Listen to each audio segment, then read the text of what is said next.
ओम श्री सद्गुरुवे नमः। ओम नमो भगवते वासुदेवाय। अथ चतुर्थो अध्याय सती का अग्नि प्रवेश। श्री मैत्रेय जी कहते हैं, विदुर जी, इतना कहकर भगवान शंकर मौन हो गए।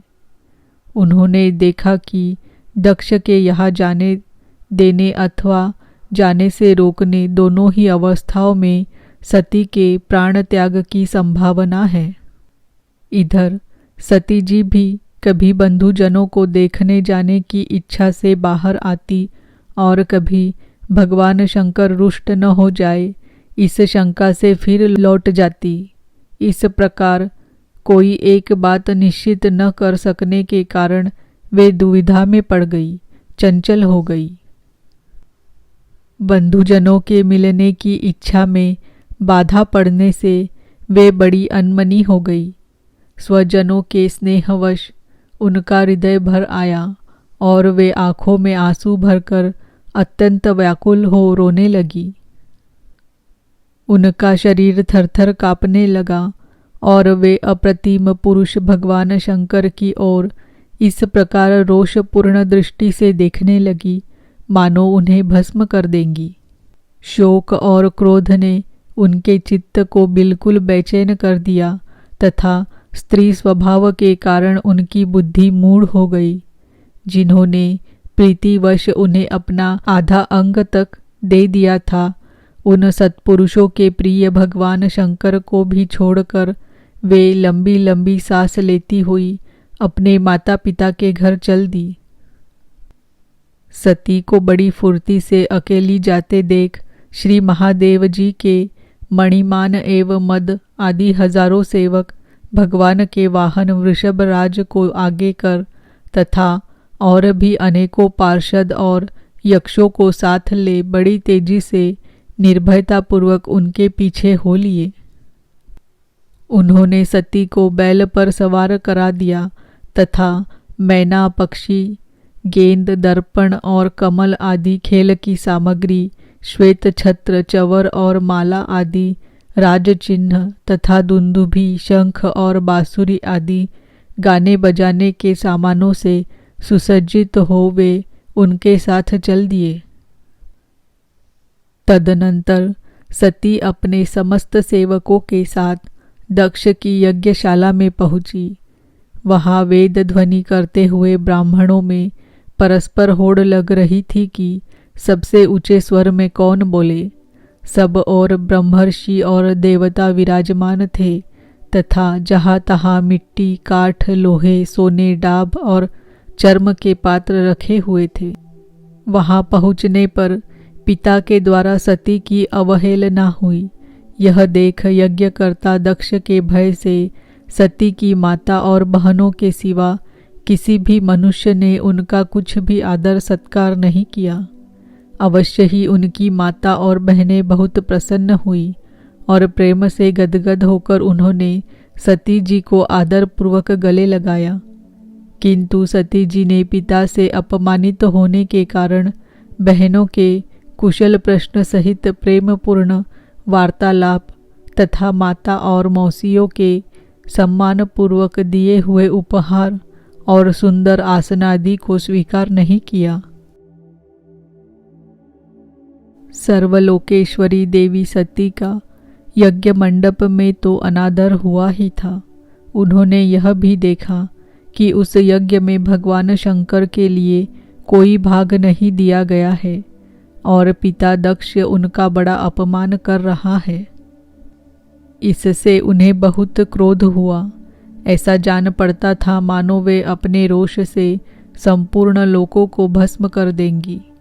दक्ष को कर्म मार्ग के अभ्यास से बहुत घमंड हो गया था।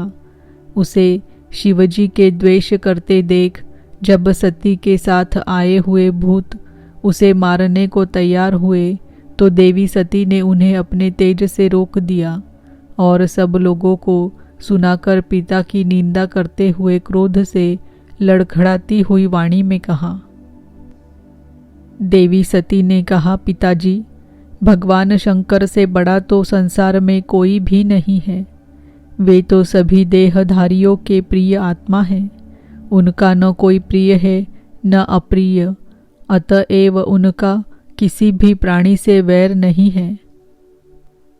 वे तो सबके कारण एवं सर्वरूप है। आपके सिवा और ऐसा कौन है जो उनसे विरोध करेगा। द्विजवर, आप जैसे लोग दूसरों के गुणों में भी दोष ही देखते हैं, किंतु कोई साधु पुरुष ऐसा नहीं करते। जो लोग दोष देखने की बात तो अलग रही, दूसरों के थोड़े से गुण को भी बड़े रूप में देखना चाहते हैं, वे सबसे श्रेष्ठ है। खेद है कि आपने ऐसे महापुरुषों पर भी दोषारोपण ही किया। जो दुष्ट मनुष्य इस शवरूप जड़ शरीर को ही आत्मा मानते हैं, वे यदि ईर्ष्यावद सर्वदा ही महापुरुषों की निंदा करे तो यह कोई आश्चर्य की बात नहीं है, क्योंकि महापुरुष तो उनकी इस चेष्टा पर कोई ध्यान नहीं देते, परंतु उनके चरणों की धूलि उनके इस अपराध को न सहकर उनका तेज नष्ट कर देती है। अतः महापुरुषों की निंदा जैसा जघन्य कार्य उन दुष्ट पुरुषों को ही शोभा देता है, जिनका शिव यह 2 अक्षरों का नाम प्रसंगवश एक बार भी मुख से निकल जाने पर मनुष्य के समस्त पापों को तत्काल नष्ट कर देता है, और जिनकी आज्ञा का कोई भी उल्लंघन नहीं कर सकता। अहो, उन्हीं पवित्र कीर्ति मंगलमय भगवान शंकर से आप द्वेष करते हैं। अवश्य ही आप अमंगल रूप है। अरे, महापुरुषों के मन मधुकर ब्रह्मानंदमय रस का पान करने की इच्छा से जिनके चरण कमलों का निरंतर सेवन किया करते हैं और जिनके चरणारविंद सकाम पुरुषों को उनके अभीष्ट भोग भी देते हैं, उन विश्वबंधु भगवान शिव से आप वैर करते हैं। वे केवल नाम मात्र के शिव है। उनका वेश अशिव रूप अमंगल रूप है।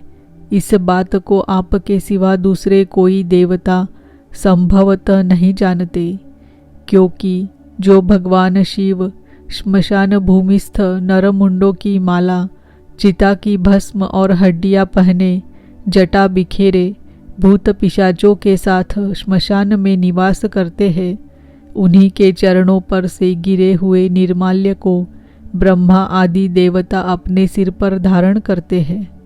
यदि निरंकुश लोग धर्म मर्यादा की रक्षा करने वाले अपने पूजनीय स्वामी की निंदा करे तो अपने में उसे दंड देने की शक्ति न होने पर कान बंद करके वहां से चला जाए, और यदि शक्ति हो तो बलपूर्वक पकड़कर उस बकवाद करने वाली अमंगल रूप दुष्ट जिह्वा को काट डाले।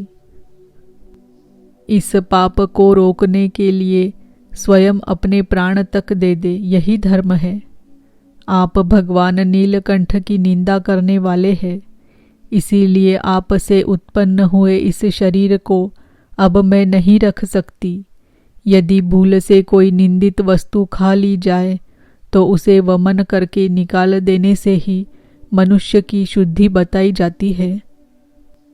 जो महामुनि निरंतर अपने स्वरूप में ही रमण करते हैं, उनकी बुद्धि सर्वथा वेद के विधि निषेधमय वाक्यों का अनुसरण नहीं करती।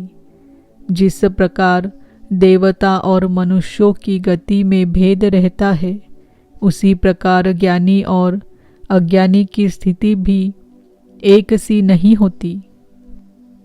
इसीलिए मनुष्य को चाहिए कि वह अपने ही धर्म मार्ग में स्थित रहते हुए भी दूसरों के मार्ग की निंदा न करे। प्रवृत्ति यज्ञ यागादि और निवृत्ति शम दमादि रूप दोनों ही प्रकार के कर्म ठीक है। वेद में उनके अलग अलग रागी और विरागी 2 प्रकार के अधिकारी बताए गए हैं।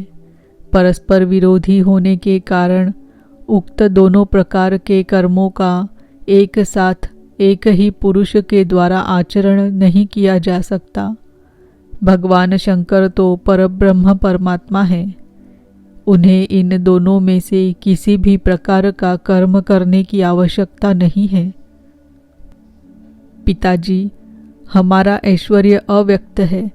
आत्मज्ञानी महापुरुष ही उसका सेवन कर सकते हैं। आपके पास वह ऐश्वर्य नहीं है और यज्ञशालाओं में यज्ञान्न से तृप्त होकर प्राण पोषण करने वाले कर्मठ लोग उसकी प्रशंसा भी नहीं करते। आप भगवान शंकर का अपराध करने वाले हैं, अतः आपके शरीर से उत्पन्न इस निंदनीय देह को रखकर मुझे क्या करना है। आप जैसे दुर्जन से संबंध होने के कारण मुझे लज्जा आती है। जो महापुरुषों का अपराध करता है उससे होने वाले जन्म को भी धिक्कार है। जिस समय भगवान शिव आपके साथ मेरा संबंध दिखलाते हुए मुझे हंसी में दाक्षायणी दक्ष कुमारी के नाम से पुकारेंगे, उस समय हंसी को भूलकर मुझे बड़ी ही लज्जा और खेद होगा। इसीलिए उसके पहले ही मैं आपके अंग से उत्पन्न इस शवतुल्य शरीर को त्याग दूंगी। श्री मैत्रेय जी कहते हैं, कामादि शत्रुओं को जीतने वाले विदुर जी उस यज्ञ मंडप में दक्ष से इस प्रकार कह देवी सती मौन होकर उत्तर दिशा में भूमि पर बैठ गई। उन्होंने आचमन करके पीला वस्त्र ओढ़ लिया तथा आंखें मूंद कर शरीर छोड़ने के लिए वे योग मार्ग में स्थित हो गई। उन्होंने आसन को स्थिर कर प्राणायाम द्वारा प्राण और अपान को एक रूप करके नाभि चक्र में स्थित किया। फिर उदान वायु को नाभि चक्र से ऊपर उठाकर धीरे धीरे बुद्धि के साथ हृदय में स्थापित किया। इसके पश्चात अनिंदिता सती उस हृदय स्थित वायु को कंठ मार्ग से भ्रुकुटियों के बीच में ले गई। इस प्रकार जिस शरीर को महापुरुषों के भी पूजनीय भगवान शंकर ने कई बार बड़े आदर से अपनी गोद में बैठाया था, दक्ष पर कुपित होकर उसे त्यागने की इच्छा से महामनस्विनी सती ने अपने संपूर्ण अंगों में वायु और अग्नि की धारणा की। अपने पति जगतगुरु भगवान शंकर के चरण कमल मकरंद का चिंतन करते करते सती ने और सब ध्यान भुला दिए। उन्हें उन चरणों के अतिरिक्त कुछ भी दिखाई न दिया।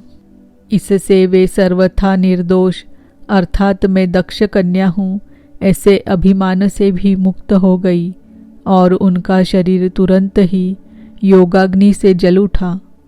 उस समय वहां आए हुए देवता आदि ने जब सती का देह त्याग रूप यह महान आश्चर्यमय चरित्र देखा, तब वे सभी हाहाकार करने लगे और वह भयंकर कोलाहल आकाश में एवं पृथ्वी तल पर सभी जगह फैल गया।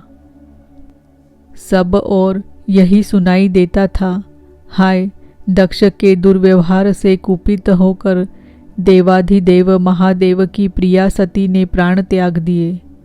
देखो, सारे चराचर जीव इस दक्ष प्रजापति की ही संतान है, फिर भी इसने कैसी भारी दुष्टता की है। इसकी पुत्री शुद्ध हृदया सती सदा ही मान पाने के योग्य थी, किंतु इसने उसका ऐसा निरादर किया कि उसने प्राण त्याग दिए। वास्तव में यह बड़ा ही असहिष्णु और ब्राह्मण द्रोही है। अब इसकी संसार में बड़ी अपकीर्ति होगी। जब इसकी पुत्री सती इसी के अपराध से प्राण त्याग करने को तैयार हुई, तब भी इस शंकर द्रोही ने उसे रोका तक नहीं।